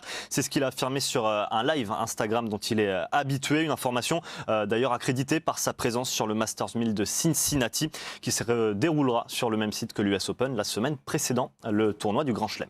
Et enfin, Vincent, qu'est-ce qu'on retrouve demain dans l'équipe, hormis évidemment le débriefing de ce match entre le Paris Saint-Germain et Lyon? Vous le disiez évidemment, un retour en largeur évidemment sur la Coupe de la Ligue entre le Paris Saint-Germain et Lyon. Et puis 2 belles pages vélo, on en parle également avec le retour des classiques italiennes, les Strade Bianche dès demain, à vivre 14h30 sur la chaîne L'Équipe, votre chaîne qui va bien vous proposer un tout nouveau dispositif dès lundi. Plein de nouvelles choses vous attendent et tout vous sera présenté demain dans votre quotidien. Enfin, votre série de la semaine sur ces Français qui ont terminé malheureusement au pied des podiums olympiques. Et bien demain, vous revivrez le relais 4 fois 100 mètres masculin. Malheureusement, 4e, c'était à Londres en 2012. Et d'ailleurs, oui, puisqu'on parle de la chaîne, regardez cette une absolument magnifique de Télémagazine. Estelle Denis, l'esprit d'équipe remarquable. Estelle, que vous allez pouvoir retrouver à partir de lundi. Elle était là cette semaine pour préparer son émission, le retour de son émission. Elle est particulièrement en forme. Il y en a un autre qui est en forme, c'est Marco Verratti. Verratti titulaire. Oui, pourquoi est-ce qu'on propose ce débat? Puisque la semaine passée, il était remplaçant, Marco Verratti, face à l'AS Saint-Etienne. C'est Leandro Paredes qui lui a été préféré par Thomas Tuchel, qui s'est expliqué d'ailleurs de cette décision hier en conférence de presse. On écoute le technicien allemand. Non, pas du tout, il est prêt 100%, mais on a décidé de jouer avec 4-4-2 pour le numéro 6. C'était la décision entre lui et Léo Paredes. C'était la première fois que j'ai laissé Marco sur le banc. Quand même, il est totalement prêt pour jouer. Et c'était une décision pour Léo parce que il a joué le dernier match contre Dortmund. Il a joué très très fort dans ce match-là. Et pour ça, j'ai décidé de laisser les deux ensemble. Mais oui, c'était comme ça. Pas d'autre chose. Décision donc tactique plutôt, c'était pas une décision médicale puisque Marco Verratti était en mesure de jouer. C'est Leandro Paredes qui lui a été préféré ce soir. En tout cas, Marco Verratti, il est bien titulaire dans le 4-3-3 en relayeur avec Marquinhos en 6 et à droite il y aura Gay et à gauche il y aura Marco Verratti. Marco Verratti joue-t-il gros ce soir, le milieu de terrain italien? Régis, non. Pourquoi? Non, parce que pour moi c'est un joueur indispensable au PSG. Après l'argument de l'entraîneur de Paris de dire qu'il ne pouvait pas jouer à 2 par rapport à la finale contre Saint-Etienne, je suis surpris parce que de tête et de mémoire j'ai quand même vu Verratti quelquefois jouer à 2 aussi et sans aucun problème. Est-ce qu'il y avait un problème physique, de blessure? Non, mais je pense qu'il voulait parler en termes de répondant, en termes d'intensité. Je veux dire, on connaît tous les qualités de Marco Verratti, mais peut-être que justement dans l'idée de muscler un petit peu cet entrejeu, il a peut-être la sensation qu'à 2 avec Marco Verratti, c'est un petit peu light, quoi. Ouais, mais enfin, il a déjà joué avec. Au moins, lui, il a des qualités. Ouais, mais peut-être qu'il a constaté que c'était pas la. Des qualités techniques que n'a pas Gay. Que n'a pas Paredes non plus, et ça aurait fait du bien, si tu veux, contre Saint-Etienne, à un moment de mettre le pied sur le ballon. Et tu vois, quand tu as un joueur comme Verratti, moi, je pense il y a peut-être une autre raison, tu vois. Je pense qu'il fait de la com, là, parce que moi, je pense que simplement le choix est athlétique. Oui, voilà, il n'y avait pas de blessure, mais je pense qu'athlétiquement, il s'est dit, OK, une semaine de plus. Je prends pas beaucoup de risques. J'ai besoin de lui pour tout le mois d'août, pour des grosses échéances. C'est possible. Et à mon avis, c'est plus un choix athlétique qu'autre chose. Je ne sais pas s'il n'y a pas aussi quand même une dimension. Lui, il s'en défendait d'ailleurs hier en conférence de presse. C'est pour ça que je dis, tout à fait. Absolument. Je me demande s'il n'y a pas une dimension quand même de gestion de Verratti. Tu as raison dans la dimension physique, mais également dans son statut. Je veux dire, depuis qu'il est arrivé au club, Marco Verratti, ça doit faire 7 ans ou 8 ans maintenant, il a quasiment jamais été mis en concurrence. Enfin, très rapidement, on l'a présenté d'abord comme le nouveau Pirlo, puis après il s'installe au milieu de terrain. Et à chaque fois, on a dit, Verratti, milieu de terrain, c'est indiscutable. Là, cette année, au Paris Saint-Germain, déjà il y a Paredes qui a été recruté l'année dernière, il y a Herrera, on a Marquinhos qui est monté également, on a Gay qui est arrivé. Je pense qu'il n'y a jamais eu cette densité pour un entraîneur. Oui, mais c'est le plus fort. Il a touché quand même. Le seul problème, c'est que c'est le plus fort. Mais il n'empêche que j'ai l'impression que son statut a un petit peu évolué et qu'il n'y a plus la même concurrence qu'avant. Non, je pense vraiment qu'il est vraiment au-dessus de la mêlée. Donc il joue pas gros, non, il va jouer son match, mais il joue pas gros ce soir. Il jouera contre l'Atalanta à 100%. Mais dans ces cas-là, pourquoi est-ce qu'il dit ça, Thomas Tuchel? Il aurait pu dire, dans ce cas, j'ai décidé de le préserver le week-end passé, j'ai préféré le joueur Paredes. Là, lui, il amène des décisions de respecter la Coupe tactiques. de France aussi, parce que s'il te dit, tu vois, il peut y avoir des tas de raisons. Je pense que voilà, c'est une fierté de l'avoir mis, de lui dire que c'est bien, qu'il commence à gagner sa place. C'est deux profils tellement différents en même temps, Paredes et Verratti, que ça peut être deux options aussi différentes pour le coach. On retrouve Dave Apadou qui est devant le Stade de France. Dave, par rapport à cette question et la titularisation de Marco Verratti qui fait suite à sa mise sur le banc où il avait pris un carton jaune d'ailleurs en étant sur le banc la semaine passée avant d'entrer. C'est tellement facile de mettre un carton jaune sur Verratti et des mecs qui te mettent des semelles ou quelqu'un qui te fait. Il a la même sanction que Jesse Moulin qui te fait 25 mètres et qui saute sur un gars et qui te le fait. Attends, c'est facile Verratti, c'est facile. Il y a des joueurs. Il cherche aussi. Je ne pensais pas en disant cette phrase que ça allait susciter suscité cette réaction du président Didier, mais il est plein d'énergie. Dave, on écoute. Dave, est-ce que vous êtes étonné il prend 3 fois moins de cartons. Didier, question à Dave, le pauvre, c'est compliqué, il est là, il ne nous voit pas, il nous entend, etc. La question est très simple, est-ce que Marco Verratti joue gros ce soir, Dave? Excusez-moi, ils sont dissipés.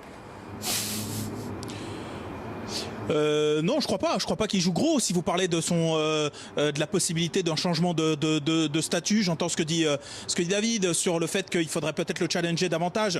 Mais le fait est que quand il est compétitif, quand il est en état de jouer, effectivement qu'il est au-dessus de la mêlée parce qu'il apporte tout un tas de choses. Je ne vais pas énumérer évidemment tout ce qu'apporte Marco Verratti, même s'il y a des choses moi sur lesquelles je reste sur ma faim, c'est-à-dire son manque d'efficacité, sur le fait que finalement quand je vois le joueur qu'il était à 19 ans et que je vois le joueur qu'il est à maintenant 27 ans je crois, et j'ai pas le sentiment d'une énorme progression.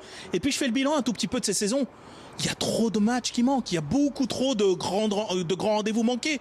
Donc je comprends qu'il y ait une gestion de Marco Verratti, mais normalement il est à un point de son histoire où on ne devrait pas avoir à le gérer, où il devrait être à son max, il devrait être à son premium, il devrait régner sur le milieu de terrain du PSG et on ne devrait pas se poser plus de questions que ça. C'est un joueur vraiment que j'adore parce qu'il a une capacité à échapper à la pression, à faire des choses avec le ballon, à combiner, qui est assez rare finalement, mais je reste encore sur ma faim sur le rendu saison par saison. Il y a beaucoup trop de manques, il y a encore des choses qui sont pas à la hauteur de ce que devrait être un grand milieu de terrain d'un très grand club. Intéressant ce que vous venez de dire, Dave, comme toujours. Et je vois que Régis Brouard n'était pas forcément d'accord sur tout. Est-ce que vous avez des nuances à apporter? L'argument de Dave, je lui donne entièrement raison.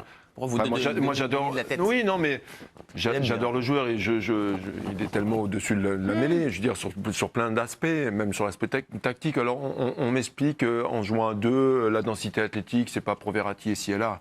Moi je l'ai vu jouer à 2, il est capable de répondre dans la densité athlétique. Alors parce qu'il est petit, mais c'est pas son point fort, mais il a tellement de capacité à se défaire de situations dans le jeu et à se défaire d'une forme d'agressivité que. Moi, je trouve qu'il éclaircit les choses. Après, il y a toujours aussi, je trouve, la question, je ne parle pas de l'intensité physique, mais plutôt de son endurance physique. C'est-à-dire que sur un match, tu le vois, et ça fait quand même maintenant, il a que 27 ans, effectivement, ça fait quand même pas mal de temps qu'on se dit, mais on a l'impression que au bout d'une heure, tu te dis, mais sur la dernière demi-heure, il ne tient pas. Et moi, ça pareil. Mais maintenant, il y a 5 changements. C'est vrai, oui, mais il restera le joueur qui restera le joueur qui tient pas 1h30 à grosse intensité. Je sais pas, je suis sceptique de votre argument. Mais non, j'ai pas cette sensation. Moi aussi. Non, mais j'ai pas cette sensation en France par rapport à Verratti où des fois il se fait massacrer ici et là. C'était étonnant. Moi, je trouve même qu'il y a un PSG avec Verratti et sans Verratti. Après.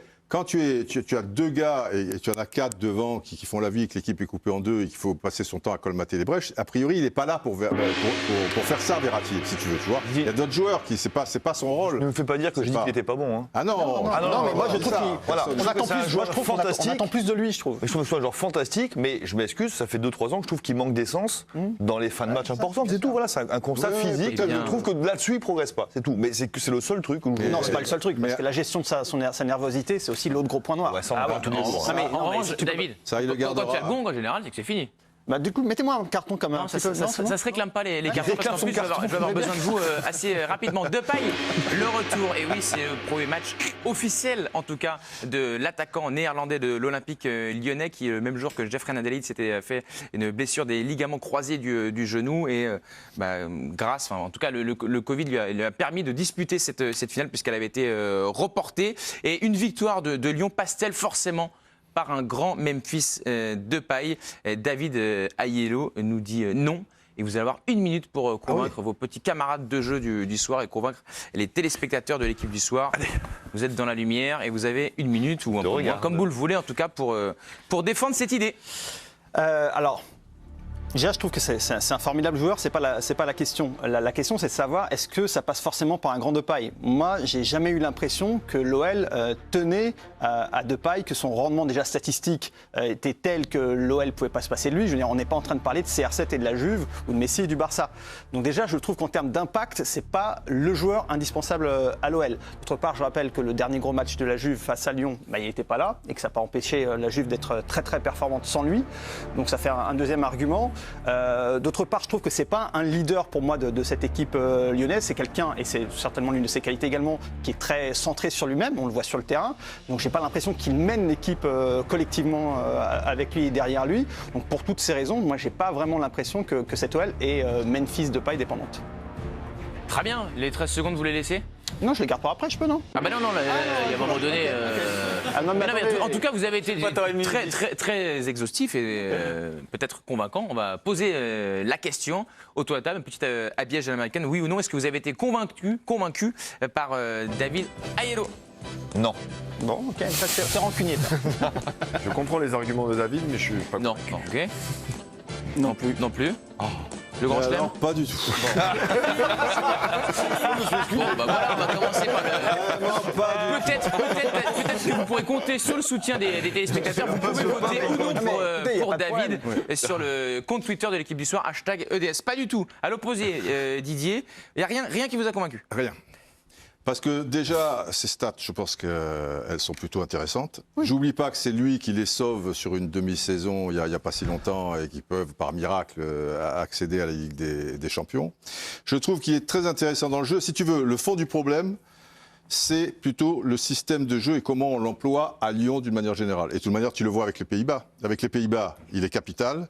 Et avec Lyon, il a du mal à rééditer ce genre de performance, même si ces performances, compte tenu, si tu veux, de certaines choses, sont quand même Quel joueur est-il pour vous, importantes. Quel joueur est-il, Depay? C'est un joueur qui est niveau top 8 européen, de club européen? Non. Maintenant, après, c'est toujours pareil. Hein. S'il joue au Real Madrid, à la Juve, à Manchester City ou des choses comme ça, je pense qu'il a beaucoup progressé à Manchester United. Il s'est un petit peu perdu, il le reconnaît lui-même. Bon, il a un tempérament peut-être un petit peu particulier. Je pense que c'est quelqu'un qui est beaucoup plus altruiste et qui a beaucoup plus d'importance sur le groupe qu'on ne le pense. Parce que c'est quelqu'un qui la ramène pas. Rudy Garcia lui a donné le brassard de capitaine d'ailleurs. Il est très apprécié. Ouais, puis il y a eu l'épisode avec les supporters où il s'est mouillé pour son club. Oui.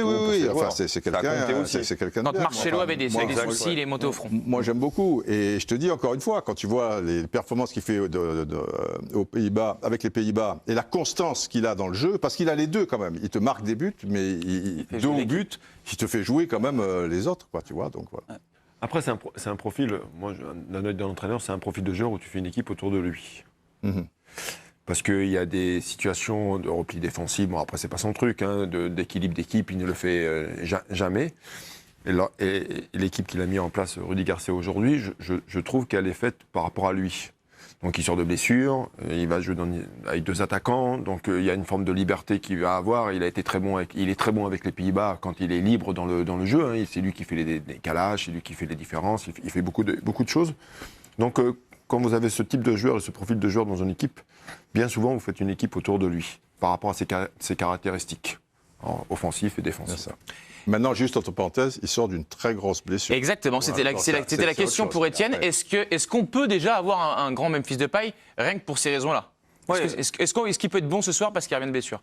Alors qu'il revient de blessure. Il peut être bon là ces prochaines semaines et avoir un trou après, généralement quand on revient d'une blessure. Mais pour moi, Memphis Depay, c'est quand même quelqu'un qui mène l'équipe et qui est collectif. Il n'est pas si individuel que ça. Non. Il a un charisme comme ça, on pense qu'il joue pour sa gueule, mais il ne joue pas pour sa gueule. Il fait jouer son équipe. Bien sûr. Et je l'ai vu faire des matchs où vraiment Lyon a bien joué parce que lui a rayonné dans le jeu. Et il ne pensait pas à mettre son but ou à frapper ou à faire son dribble.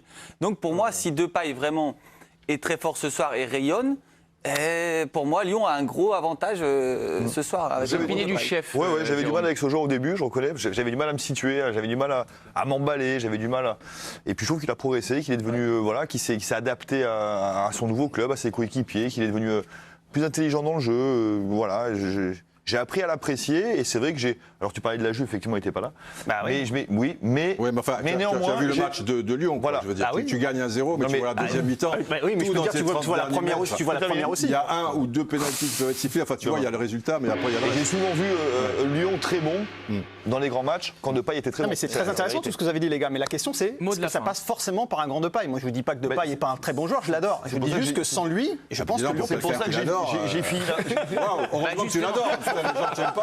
Avec des amis comme vous, on n'a pas besoin d'ennemis. Le résultat non pas du duel, mais de la minute pour convaincre de David, vous avez fait... C'est qui Voilà, c'est qui le patron 59-41. Là, c'est un camouflet pour tous les chroniqueurs. Non, mais c'est assez logique aussi, quelque part, parce que Depay, moi, je trouve qu'une partie de la presse est très dure et impitoyable avec lui en France. Et après, les gens, ils croient ce qu'ils entendent, ce qu'ils disent, ce qu'ils machin, ils sont conditionnés. Moi, je pense que. Mais bien évidemment, les gens sont conditionnés. Si tu passes ton temps. La question, c'est est-ce que ça peut passer sans un grand Depay ? Qui passent ton temps. Non, je ne te dis pas pour toi, à dire, ouais, mais rien, c'est que pour sa gueule, machin. Les gens, ils le croient. Ils se disent, bon, bah. Il y a un joueur dont on n'a jamais dit de mal, c'est Neymar. Neymar sans Mbappé. Oui, parce que. Sauf si vous descendez de la planète Mars, Kylian Mbappé est blessé depuis vendredi dernier. Il a été victime d'un tacle, je vais y arriver, de Loïc Perrin. Il est blessé pour environ 3 semaines. C'est ce que disait en début de semaine le Paris Saint-Germain dans un communiqué. Donc toute la pression, en tout cas, du poids offensif. On revoit, hélas, ces images qu'on n'aime pas, mais qui existent de Kylian Mbappé. Toute la pression est maintenant focalisée sur le Brésilien Neymar, qui en a l'habitude, certes. Est-il forcément le joueur que vous attendez le plus ce soir, le Brésilien Neymar? On va faire un petit habillage à l'américaine pour avoir vos réponses. Oui ou non, est-ce que c'est le joueur que vous attendez le plus, Neymar, ce soir? Non, pas forcément. D'accord. Oui, complètement. Oui. Oui. Plutôt, oui. Et bien sûr, alors je suis curieux de vous entendre. Jérôme, il est à contre-courant ce soir. Il a décidé il nage à contre-courant, c'est comme ça. Il a des épaules, il a des bras. Non, c'est parce que effectivement, il m'a déçu la semaine dernière, malgré son but, mais c'est pas du tout. C'est pas porté contre Neymar. Ce que je dis, c'est que voilà, encore une fois, je défends mon idée première qui est que je pense qu'on va avoir un beau match, donc j'attends pas forcément Neymar. La question qui vous posez, c'est que j'attends forcément Neymar. Donc j'attends plein de joueurs. J'attends Depay côté Lyon, j'attends Dembélé, j'attends Coqueret, Aouar, j'attends le retour de Verratti, voilà, mais j'attends pas forcément Neymar. Disons que voilà, si j'étais en dehors du business et que je regarde ce match en tant qu'avec les potes, je vais pas voir le match pour Neymar ce soir. C'est mon argument. Voilà, je pense qu'il y a tellement de beaux joueurs sur le terrain ce soir que je ne m'en remets pas mes émotions à Neymar. Moi qui suis dans le business, comme tu dis, j'ai 3 raisons vraiment très très fortes. Toi, tu fais du gros business. Gros business. Non mais là, en plus, il est revigoré par le public qui a voté pour lui. Tu vois, c'est intouchable. Il est intouchable. Parfois, on se laisse griser. Après, attention. On va voir ce qu'il va dire, David. Je vais me calmer, on ne sait jamais. Non, moi, j'ai 3 raisons, plus sérieusement, de vraiment prêter attention à son match. Un, c'est la dimension physique. J'ai trouvé que sur le match face à Saint-Etienne, il n'était pas du tout dedans. J'ai l'impression qu'il n'avait plus de jus. À un moment, Diawara, il avait 2 mètres de retard. Et alors qu'à l'inverse, on s'était dit que sur les premiers matchs, on leur donne la valeur qu'on veut, mais sur les premiers matchs... Fofana. Diawara, je suis en train de chercher le Diawara. Il y a tellement de changements maintenant. Mais Fofana, je l'appelle toujours Diawara. Quand je dis Diawara, tu penses à Fofana. On est d'accord qu'en tout cas, sur la dimension physique, il m'a donné l'impression d'avoir pas du tout digéré la préparation. Donc ça, c'est le premier élément. Deuxième élément, c'est sur la gestion un petit peu de la nervosité. Là, le match qu'il fait contre le Celtic, où il sort complètement du match après avoir pris un coup. Et c'est pas la première fois qu'on le voit. Et là, je pense qu'il va y avoir... On pensait qu'il avait fait des progrès.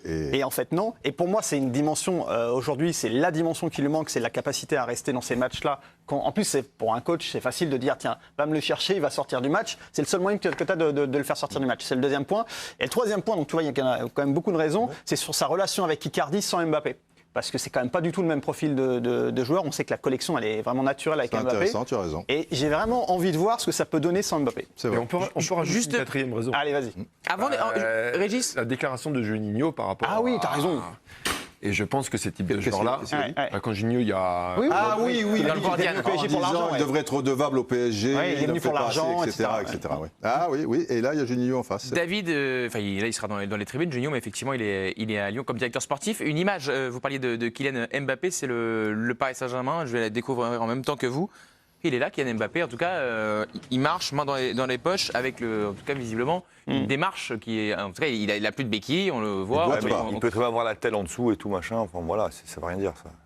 Mais ça veut dire par rapport à Atalanta. Je veux dire, non mais là on a l'impression, il marche, on le voit marcher. Mais après, il a été drainé de partout. Il marche, non mais enfin bon, Etienne, il s'est blessé il y a une semaine. Quand on a vu le geste, on s'est dit peut-être qu'on l'a perdu pendant des mois ou des mois. Bon, des années. Voire, peut-être pas exagérer.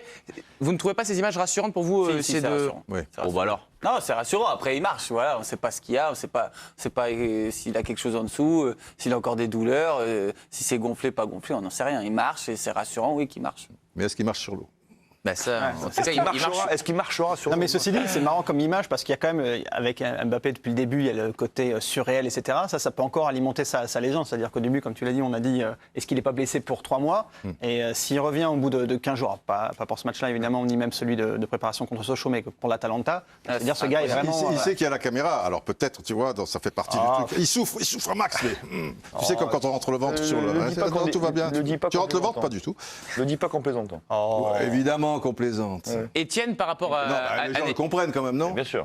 Étienne, par rapport à Neymar, est-ce que vous vous attendez à voir un visage différent au niveau de l'état physique? C'est vrai qu'il a pu présenter quelques inquiétudes, on a l'impression qu'il manquait vraiment de rythme. Est-ce que là, vous espérez, en tout cas, qu'il ait passé un palier? Oui, j'attends de voir ça, franchement. Là, il y a vraiment une équipe de Champions League en face, donc... Là, ce soir, pour moi, c'est l'heure de vérité. Ça y est, maintenant, ils doivent être prêts, ils doivent être à leur niveau, il n'y a pas d'excuses. Donc, pour moi, là, c'est le dernier grand match, la grande répétition.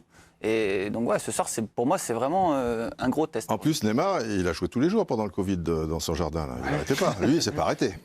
Mais pour le coup... Ce qui est marrant, c'est qu'en fait... trop joué. Il a trop joué. Et il a même perdu des kilos pendant le Covid. Les 3 arguments de David, en fin de compte, c'est drôle parce que, quelque part, tu dis que tu as déçu avant et que tu attends de voir sa réaction.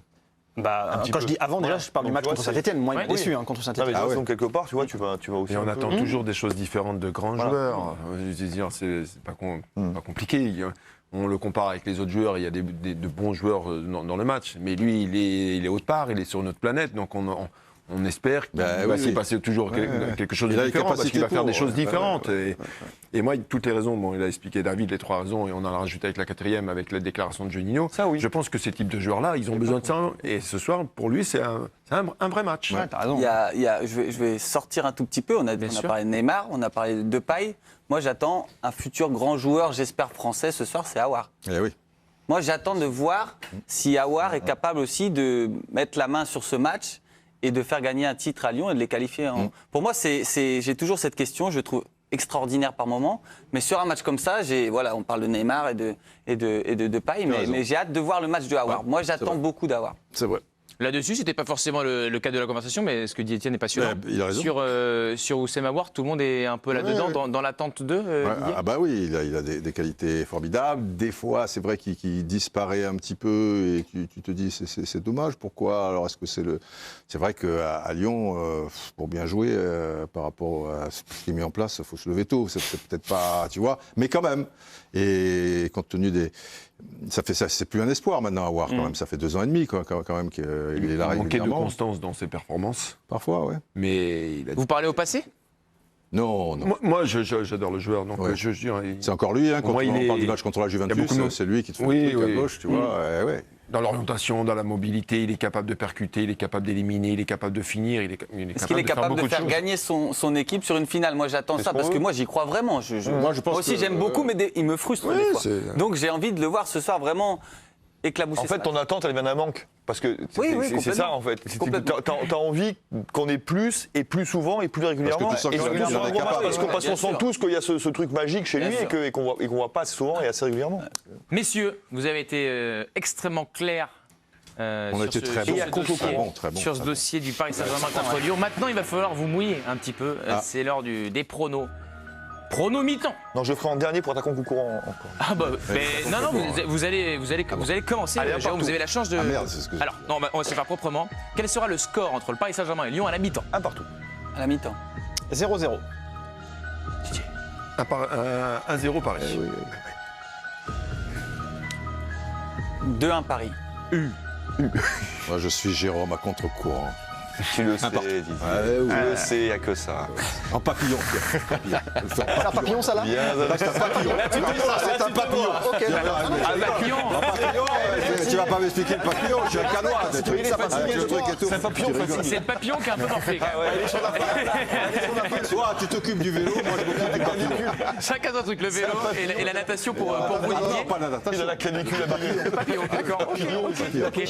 Ah non, pas la natation. Un peu de silence, messieurs, pour donner rendez-vous rendez-vous aux téléspectateurs à la mi-temps de la rencontre entre le PSG et Lyon. On va être là pendant un quart d'heure pour débriefer ce qui se sera passé pendant ces 45 premières périodes. Bien sûr, on se voit à la mi-temps. Ravi de vous l'apprendre. En tout cas, Didier, c'est pour ça qu'il fallait m'écouter. Et aussi, on est là évidemment dès le coup de sifflet final jusqu'à minuit et demi pour ne rien rater et aussi avoir les conférences de presse de Thomas Tuchel et de Rudy Garcia. Programme chargé une fois de plus. C'est les grandes soirées. On est content du retour du football. La dernière édition de la finale de la dernière édition de la Coupe de la Ligue, c'était la 26e édition et c'en est fini. On reste, nous on revient pour la mi-temps et pour débriefer ce qui se sera passé. À tout de suite. Nous allons papillonner.